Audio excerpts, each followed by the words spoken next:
Hello and welcome. My name is Thomas Gentry. Thank you for joining us at our first webinar series at Darklight, The Empowered Defender. Today, we look forward to talking through risk management, shifting the spotlight from vulnerability list and nuanced exploration to really risk ranking that with inside of our organization. Today with me, I have our CEO of Darklight, Dan. I'm going to pass it over to you for a brief introduction. Thanks for joining us. Thanks, Thomas. Glad to be here. Looking forward to the group. Actually, for our first one, very pleased with the turnout we have today. And as I know you'll get into, looking forward to having folks engage, and we'll try to get to those engagement as we can. To that note, I'm Dan, CEO of Darklight. Been here for just over 5 years. We're going to get in a little bit more about Darklight in a second, and looking forward to the conversation, Thomas. Dan, thank you. Yeah, and a little bit about myself. I'm the Director of Sales here at Darklight. And I thought this would be a good idea to just educate the industry in general, have some creative discussions with other industry peers. And as we continue to go through the series, we'll be bringing on guests to talk about different things within cybersecurity, everything from AI to penetration testing, risk ranking, and things along that path. As we continue on with our webinar today, I really want to kind of walk through the goals of the webinar, and that's to just talk about risk ranking within inside of an organization, really making sure that we can understand and walk through the different parts that we talked about in our outreach campaign, as far as incorporating AI and enriching that data and bringing it to a team. We'll give you a brief overview of who we are here at Darklight. And then really the goal is to how can we understand the noise? There's so many data sets coming in, so much information. How do we bring the cream to the crop and quickly make it actionable for ourselves and for our customers? With that, Dan, can you tell us a little bit about Darklight's story? So we're going to keep this very brief because this is not supposed to be a demo and sales pitch about Darklight, but just so people have some perspective.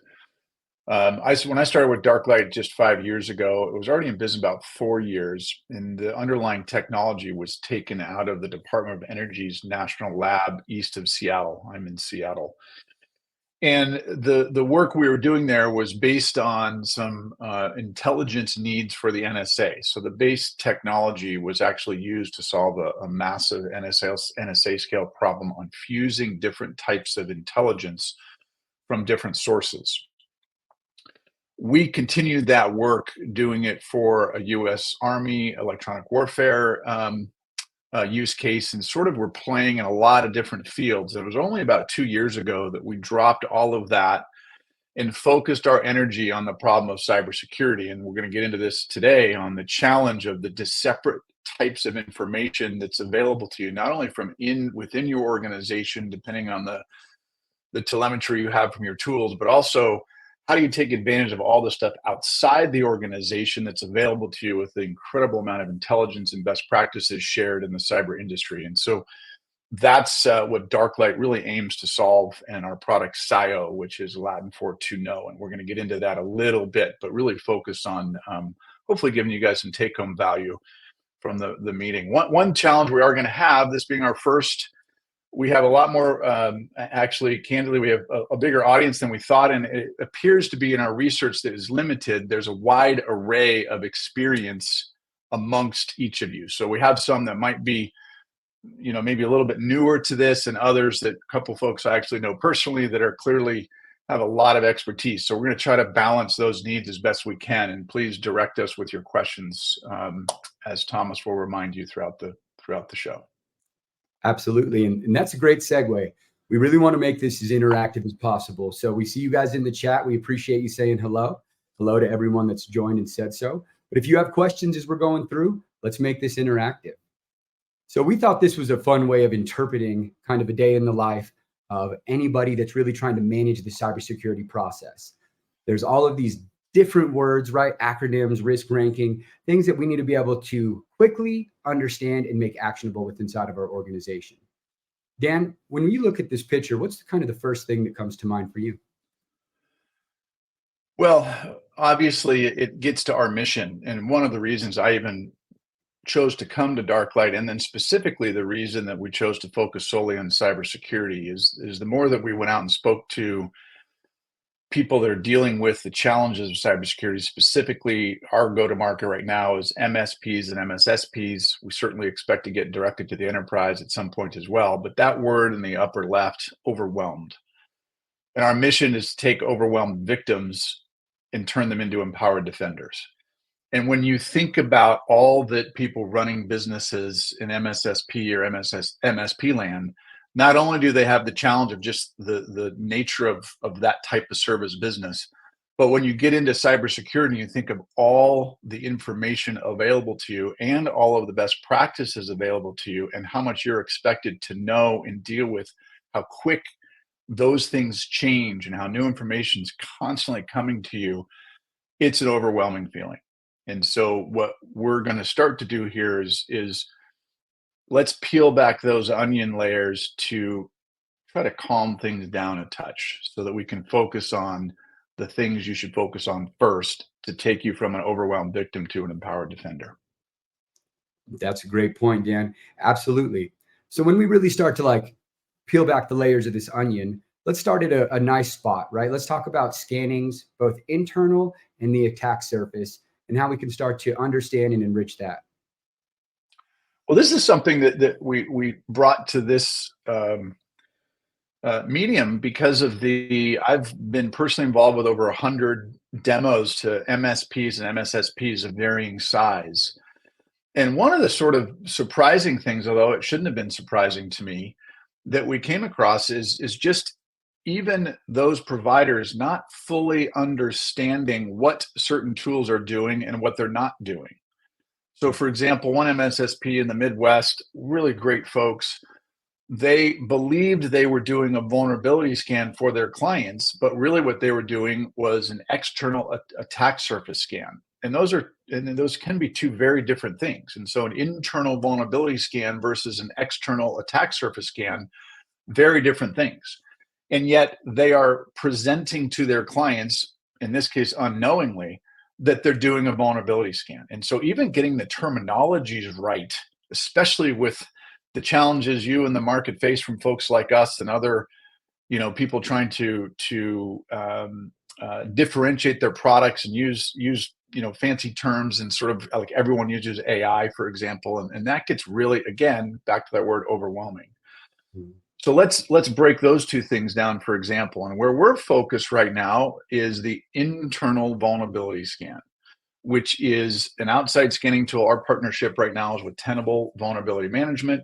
We support Rapid7, we support Nessus, and we'll add other scanner capabilities as we grow. But the main partnerships with Tenable Vulnerability Management.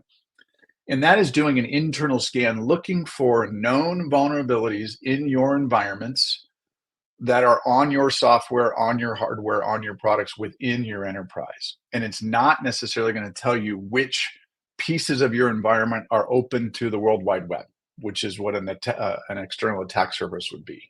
So, Thomas, that sort of answers the basic question there. And if you want to go on further, I'm happy to dig in a little bit more. No, I mean, I think that's a good starting spot, right? It was kind of just in the ingestion of that data and highly touching on what the internal scan is. Let's kind of talk about what an attack surface is and the difference between the two, if you will. Well, and maybe I'll do a slight pivot. Mentioning attack surface can be a lot of things. Is what is attackable for your enterprise or your client's enterprise, and then external attack surface is, again, what's available, and you could see from the general World Wide Web. You can have access to those things without having some way of penetrating an enterprise, breaking a password, phishing attempts, et cetera, to get inside your organization. So I just saw a highlight pop up there. And so let's start to think in terms of risk. And this is a key piece that I'll take a little bit of time, Thomas, if you don't mind. One of the things we find also challenging is the reality in what's going on in the industry is you run these scans, whatever they may be, but let's focus on vulnerability scans, internal vulnerability scans. And clients get overwhelmed with them as well, because there are over 230,000 of these within the National Vulnerability Database, NVD, which we'll talk about a little bit later. And what we want to start people thinking about is, let's speak in terms of risk rather than vulnerabilities. And so risk is impact times likelihood. And what does that really mean? Well, likelihood is how likely is this thing to happen to you? And this thing being a specific vulnerability, a specific attack, how likely is that to happen to you? And then if it did happen to you, what's the impact? The combination of those two things is what creates risk. And what we try to do is tools like ours, organizations like ours, and organizations probably like some of yours that are MSSPs, try to understand the risk through doing this equation for your clients as best you can to prioritize the limited resources we all have in order to prevent that risk.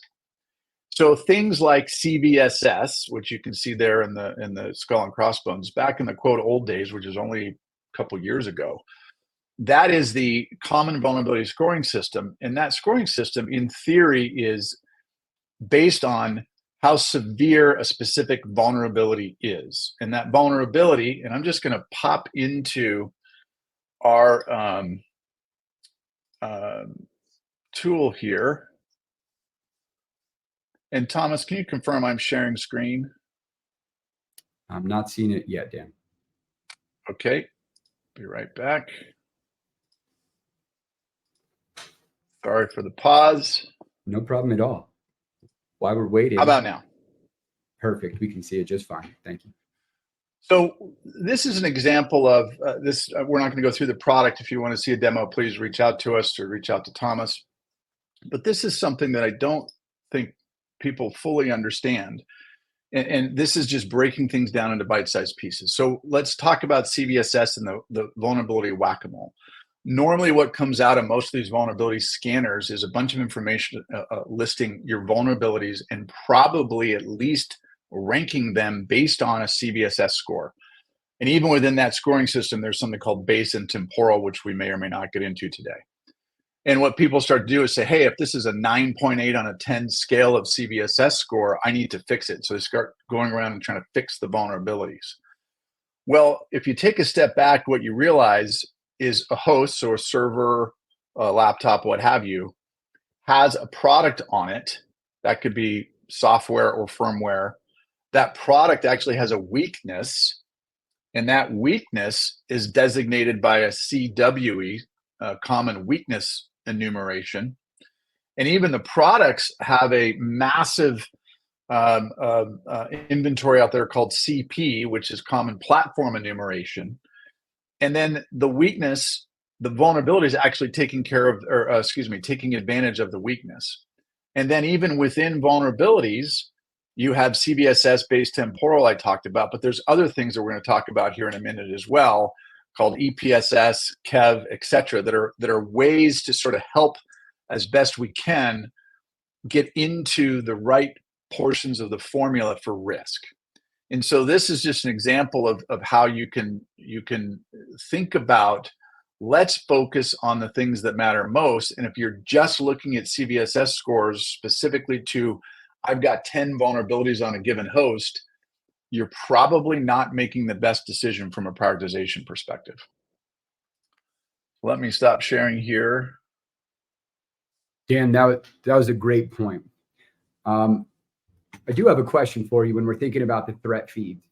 So how do the threat feeds contribute to the proactive cybersecurity strategy? Well, I think it goes back to the risk. I don't think it does go back to the risk equation. Mm-hmm. And so what we're educating and hoping people do is think in terms always of risk, and how do I measure risk the most efficient way possible. And when you're thinking about impact, this is where business context comes into play. And business context we'll talk about here in a minute. Thomas, please don't let me forget that. But likelihood is one example of where different types of threat intelligence can add color and information to make it more clear if this particular vulnerability, for example, that you have within your system, how likely is it to be attacked? And there's a summary way to do that, which is the EPSS. If you could put that up there. This is if we know there's a vulnerability and we know it's exploitable, meaning an adversary is actually using it to do bad things, how exploitable or how often is it being used to exploit is what this scoring system is about. So if you happen to have a high CVSS score and a high EPSS score on a specific vulnerability or risk, that's going to dramatically change your equation. And I just want to do a quick share. This is new from us. So please see if you're seeing this before and after shot here. Thomas, is that online? We could see it. So here's an example of if you're just using your sort of CVSS, and this is actually within the SIO application before we applied the EPSS quote intelligence or enhancements to our application, our program. So before EPSS, you had a great scoring engine. We're constantly ingesting what's latest from the National Vulnerability Database. That's every 4 hours, et cetera, et cetera. And you can see that before the application of EPSS, it would suggest that you have 7 very high risks, et cetera, and 79 high. Whereas after bringing the exploitability of these risks, dramatically changes your picture. And when you're thinking of in terms of how much work you have to do to support your clients and deal with for yourselves and your businesses, this level of prioritization gives you a sample of what's possible when you start being able to apply and operationalize the free information that's available to you. EPSS is just available to you publicly, and we're constantly ingesting it behind the scenes and then literally applying it and combining it with your data or your client's data to give you a more clear picture of what things do matter to you and what don't. And so, and just, sorry, Thomas, to continue a little bit, when you get more sophisticated or large organizations and you want to even dig further because you just have such a mass number of assets to manage, then you go even further and say, hey, I'm a drug making company that experiments on animals. And we know that PETA, who is the group that really tries to do damages to companies like that, that specific organization is using this specific tactic, technique, and procedure, which takes advantage of this specific vulnerability. That's the level of sort of threat intelligence you can begin to apply to the risk equation, the more sophisticated you get in your organizations to deal with this. And the large organizations or the organizations that have actually very high risk for whatever reasons, it's still hard to, even if you have access to that kind of information, how do you apply it to all these decisions so that you're not overwhelmed and you feel empowered? No, that was a great point. And thanks for walking us through that. So I think kind of a nice way for us to continue on here is changing up the thought process a little bit. And I know it's a hot button for everyone out there, is cloud versus their own devices, right? What unique challenges kind of managing that is for an organization when it comes to their cloud security environment compared to having it where it's, provided devices, if you will. Well, this is another example that I would suggest it's so important to understand what your tools are doing and what they're not doing. And, there are different scanning capabilities for, your physical things in your environment, in your office, in your warehouse, whatever. And then there's other scanning capabilities and needs for a cloud environment. And even more so in the cloud environment, one of the biggest things that is forgotten about out there are the configurations, because you can just by how you're setting up your configurations, you're either opening or closing holes, risks, vulnerabilities just by the setup. And asking those questions of your tool vendors on what are you actually scanning, what is it going to tell me, and then hopefully even at the base sales level of any of these tool vendors, they should be able to tell you why does it matter to you and what gaps are there. That's the question I would be asking to anybody that claims they're a cloud scanning tool, is what are the gaps, and are they explaining those gaps to you in the right way? Because those configurations can be a big deal, in addition to just the regular vulnerabilities that would be not only could exist there based on the software you have installed on your cloud infrastructure, perhaps even more so than you have on your local area equipment. Yeah, and that makes complete sense. And like I said, I appreciate you walking us through that. You did kind of drop a note a little bit ago saying to remind you of the business context. Do you want to cover that before we Yeah, continue? yeah, great. And let me go back to using SIO to do that.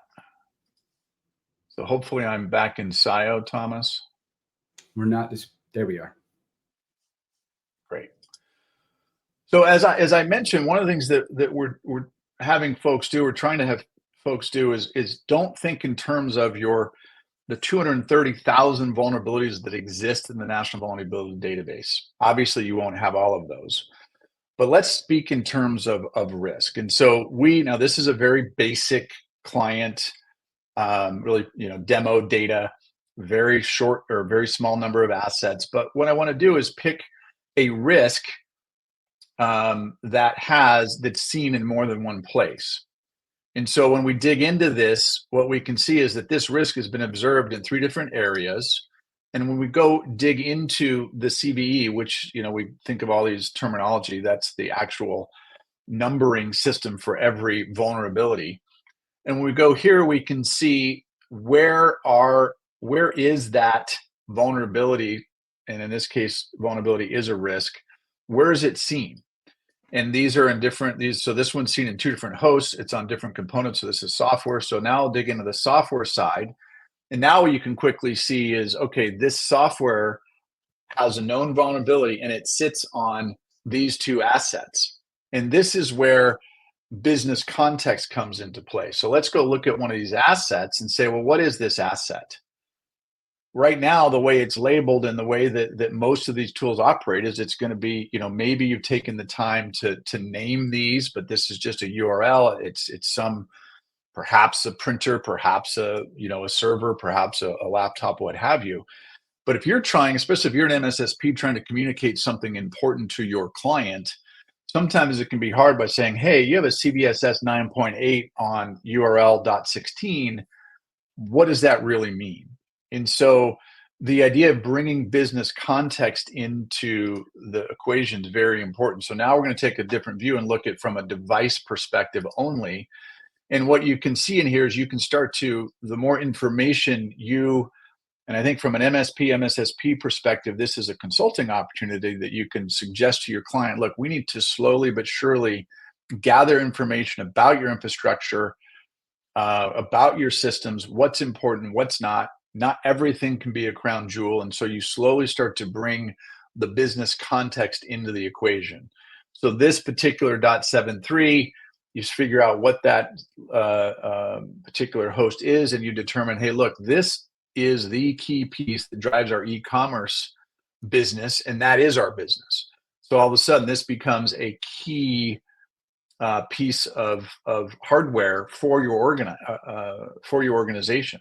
So going back to the risk times impact equation, all of a sudden, if this is identified as a key piece of infrastructure, impact goes way up on that. So then risk rating would go way up on that. Now, the reality is this actually can be overwhelmed to think how to do all of that all at once. And we're building some automation to help think about those for you in the future. They're on our roadmap for a little bit down the road there. But in the interim, you can pick out very key pieces of hardware, software, et cetera, that are key to the business so that you can increase the risk so that if there is a vulnerability on that particular machine, the impact score goes way up, so the risk score goes way up. And then something else we like to talk about here is this idea of an information system. And this is a little bit unique. Information system is a term of art out of NIST, and everything we do here is based on the NIST framework. We use FedRAMP templates, etc. But it's really how do you take advantage of all that information available to you and operationalize it? And what an information system is hey, I have that e-commerce system, or in this case, a human resources platform. What is that thing? Well, there's confidentiality, integrity, availability issues. If you look over here, because there's payroll data, et cetera, et cetera. Here's the inventory that's involved in that system. And so now when you think of business context, you as an MSSP could say, hey, we have a severe vulnerability or risk on your HR platform that could take you down.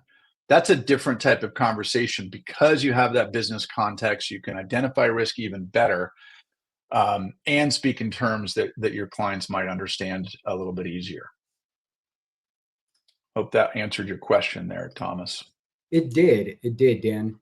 It did make me think though about kind of, common platform enumeration and how that's going to drive some of these decisions and affect the MSSPs and just organizations in general. Well, the CPE is just another example when we think of the acronym word soup. And this is something also that's important to ask your vendors is are they comparing and keeping up with the CPE? And this is not a small thing. There's something like 1.2 million or more constantly being added to, and it's basically every single known product out there related to IT. And so, Adobe has however many products, and each one of them has a unique CPE.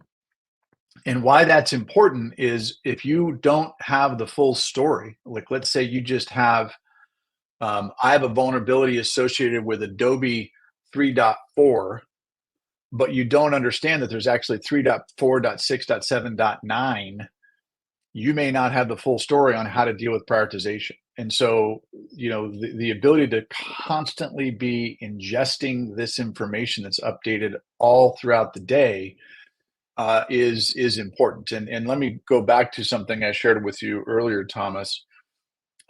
Let's just take the National Vulnerability Database as an example, and even the CVSS scoring system that things change fairly quickly. The other thing people need to understand, if they don't, many probably do on this call, but let's just go with those that may not. When you run a vulnerability scan, you take the Tenable Vulnerability Management and you run a scan in your environment. That's a snapshot. And that snapshot is based on all of the information available to that scanner in that moment.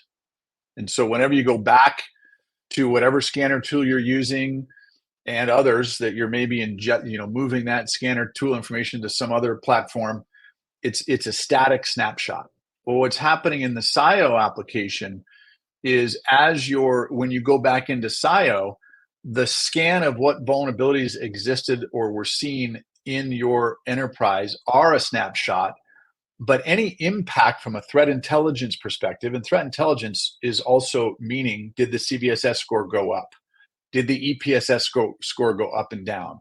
So every time you go back into SIO, all of that publicly available information is constantly being ingested and updated virtually in real time, so that when you look at the results of that same scan, it may change from day to day, even though you didn't run a new scan. And the reason for that is it's sometimes very impactful to your business to go run scans, especially with your clients or however that works. And so constantly being able to get the most out of every scan you have by adding the latest great information consistently is something that's very important. And at least understanding what you are doing or not doing based on the tool set, I think would be a great recommendation for you. That's a great point, Dan. And one of the things that got me excited about it and wanted to present SIO was the fact that data is constantly being enriched. So to your point, if an organization is only conducting a scan monthly or quarterly, they can go back in, and anytime that they're making any adjustments within SIO, they're able to go ahead and get those CVEs and EPSS applied to that data. I think it's time, if you don't mind, for us to transition lightly and highly kind of talk about AI and its role within cybersecurity and what that looks like. Now, folks, everyone on the line, our next series in the Darklight webinar series is going to be about AI in specific, but to just kind of open up the can of worms, if you will.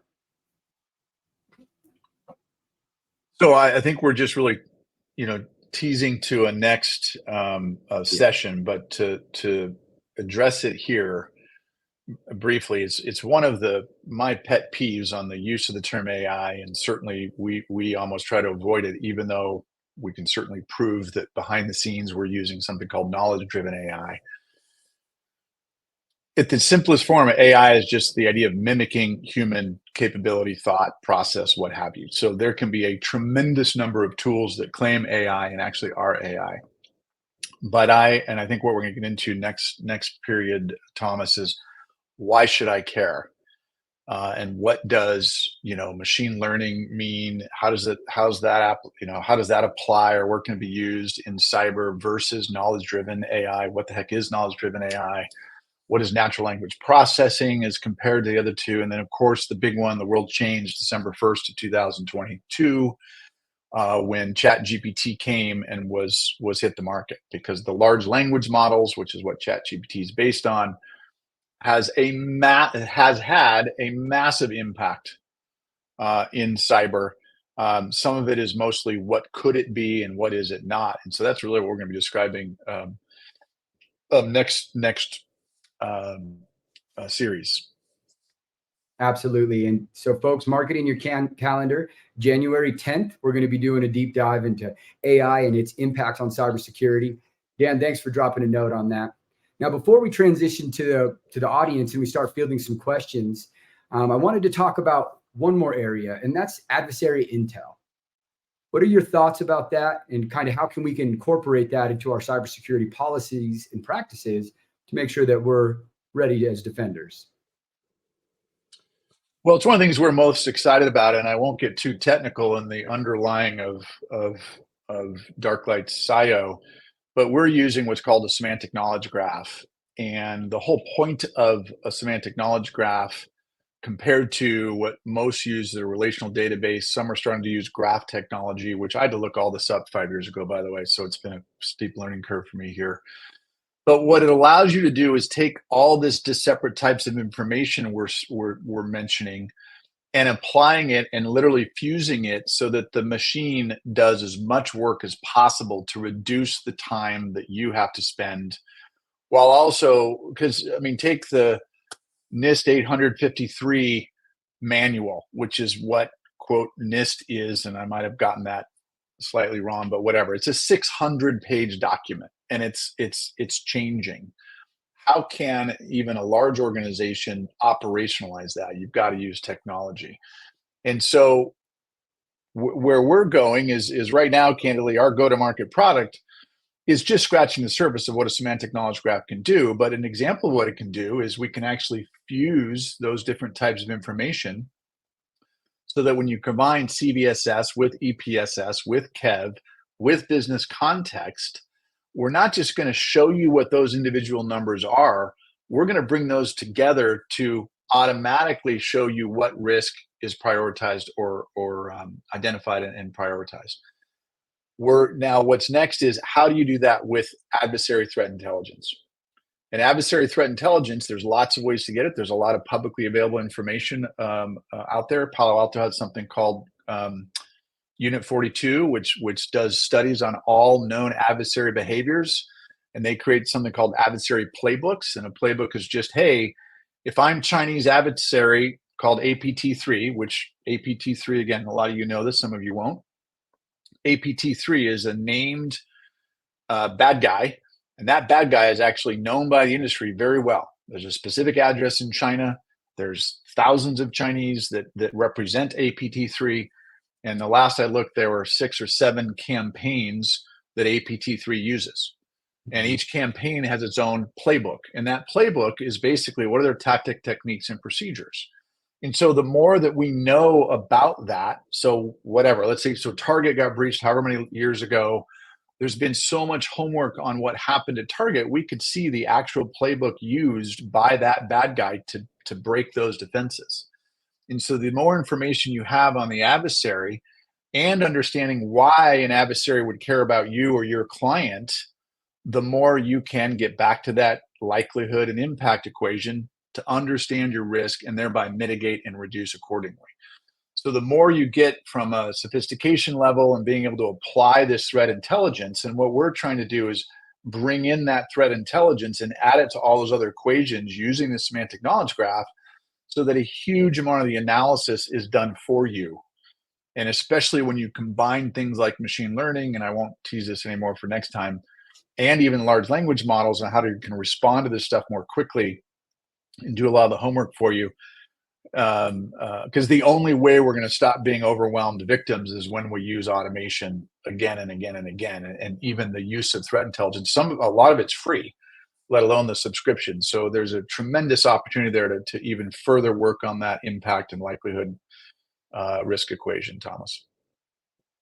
That's a fair point, Dan. And that makes a lot of sense as you walk us through that. Before I transition, was there anything that you wanted to speak on in particular?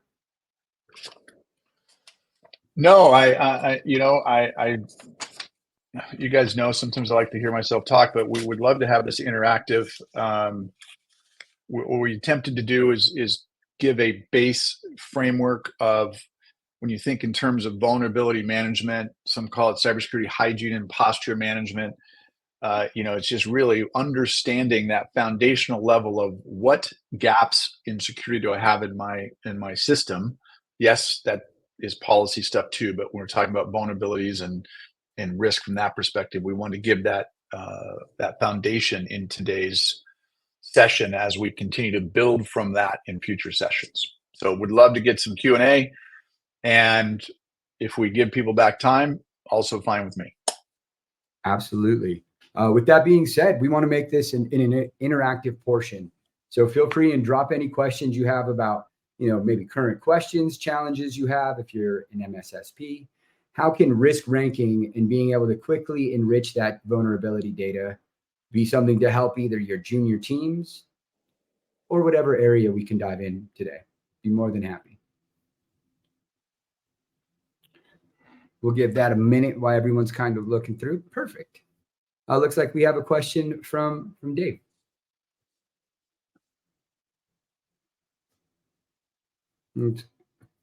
Yeah.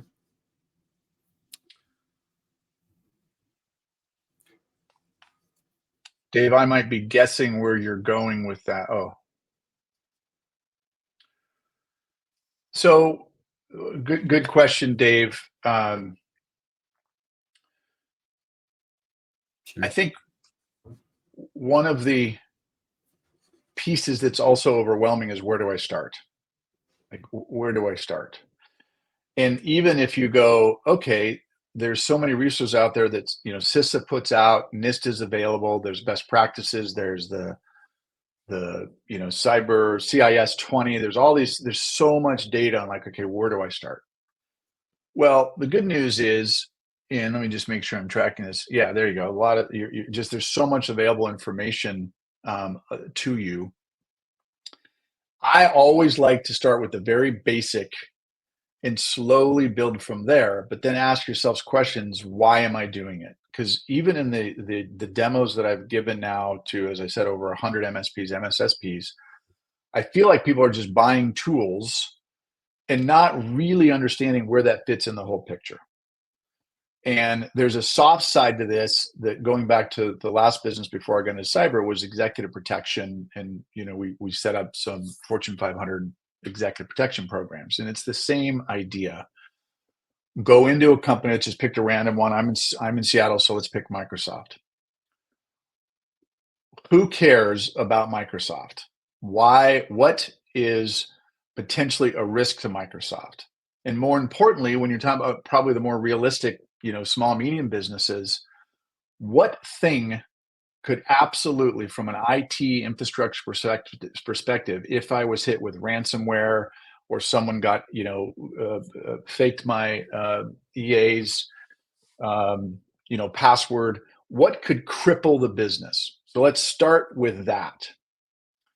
And certainly, I believe your number one thing to start with is an internal vulnerability scanner. And certainly if you're in a hybrid environment or cloud environment, make sure that your scanner can deal with that, and start to combine those two questions. What can impact the business? What are my known gaps that I can actually see with a scanner? And you start to build from there. And the more you just build brick by brick, the better you can answer your own question. Okay, wow, I didn't realize how important the e-commerce infrastructure was to my business. And I see a lot of connectivity between, this department and this department. And this department is on a legacy system and this department isn't. So there's traffic between here. So I better get myself a network traffic security tool as well to monitor what's happening between. Oh my goodness. And now I've learned that on the e-commerce site, one of my biggest clients is a drug retailer, what have you. So boy, now I might have an extra threat for those folks attacking them. And it's just the idea of let's start very simple, slowly build up. And the good news is when you certainly talk about a tool like Tenable Vulnerability Management or Rapid7 or the internal, the good brand name internal scanners, that's going to give you a great starting point, but it's going to be overwhelming at first. So just take it slow, work with your client, don't overwhelm them, and try to focus on things that matter to their business first, not what CVSS says is the highest risk score. Because if it doesn't impact the business, you don't care about it nearly as much. So that's at least a start. And I think that if you are new to the cyber industry, subject matter experts earn their keep from a services perspective. And so we've talked with some MSPs that wanted to create a cyber business. And certainly we're sort of referring them to some folks that might be, virtual CISOs, whatever, that aren't just trying to sell a bunch of new tools. Because I firmly believe that having bad security is actually better than having a false sense of security. Meaning, so if you have bad security, that's a safer place to be than buying a bunch of tools, really not sure what they do, and thinking you're secure when you're not, because you won't be as vigilant. So really start with the basics. And we're happy to set up one-on-one calls on some of this stuff, and not just to sell SIO. We're here for the industry. We have a very important mission here and sense of purpose. So we're happy to have calls separately if needed. Dan, thanks for walking through that. And Dave, thanks for the question. We definitely want to hear more from the team. And Dave, that has me thinking, and Dan, I want to ask you about it. When we're talking about the business context there, right? Where do we start? How do we strengthen that? I've seen that one of the biggest, challenges that these IT teams run into is how can we quickly deliver a technical message of a business concern or problem to a non-technical team, right? So if you're trying to send up problems up the executive path, how can we enrich these junior teams to quickly make that consumable for leadership, if you will? Well, first, to be the most effective, I have a fancy title. This is a very small company. We're a startup, but larger companies I ran, publicly traded. You need to speak in terms that business people or executives or your client of whatever business they're running, they understand. So first shift, you asked the question, my advice would be, experience share would be, try to think how they're thinking. So even the example I used in going to your client and saying, hey, we found a risk that could take down your e-commerce infrastructure.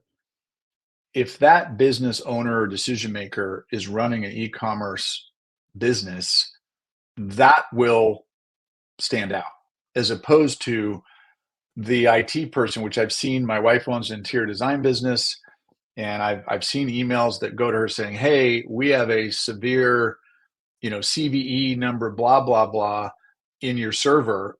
She has no and she's smart. She has no comprehension of what that means. How does that impact my business? Why do I care about this right now? And that's a big part of it, is trying to speak in their terms. But when we talk about business context, that's just the basic questions. What matters most to your business if you were hit by, what could impact your business most if you were hit by a cyber attack? And go through some of the examples. A ransomware. You can't have any access to data unless you pay.